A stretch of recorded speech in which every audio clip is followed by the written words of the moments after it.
Hi, my name is Pastor Jerry Ingalls from First Baptist Church in Newcastle, Indiana, and we are on a journey together. We're studying our Bibles. I'm writing a short devotional thought on every chapter of the Bible, and I'm sharing those with you. Today we're looking at Ezekiel chapter 47. Ezekiel 47 verse 12 concludes the description of the new temple, describing a flourishing source of life that flows east from under its entrance. Quote, by the river on its bank, on one side and on the other, will grow all kinds of trees for food. Their leaves will not wither and their fruit will not fail. They will bear every month because their water flows from the sanctuary, and their fruit will be for food and their leaves for healing.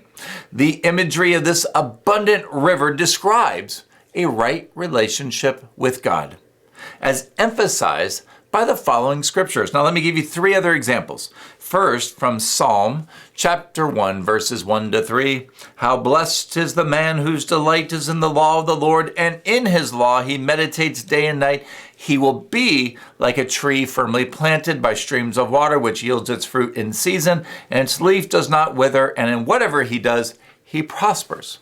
Okay, here's a second example from Jeremiah 17, verses 7 to 8.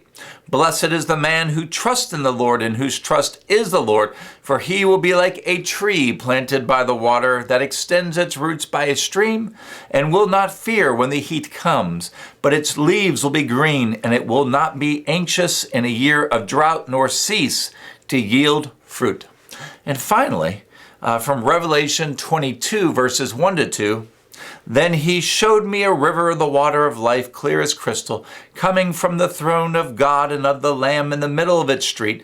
On either side of the river was the tree of life, bearing 12 kinds of fruit, yielding its fruit every month. And the leaves of the tree were for the healing of the nations. I just love how this imagery is threaded through the prophet, like in Ezekiel and in Jeremiah, but it's also found in the poetry of Psalms from King David, and then we find it in the Revelation of John at the very end of the Bible. This really does connect that garden theme that the book of Genesis starts with. So we see it once again from beginning and end of the Bible and threaded throughout. God deeply cares about a personal relationship with you. And he uses this garden motif, this imagery of a flourishing stream or a flourishing river, of a flourishing water source, because Jesus wants you to drink from the well of his life. He wants to give you living water. Seize the moment and root deeply into the river of the water of life. Abundant life comes through a relationship with Jesus Christ. This is why he came.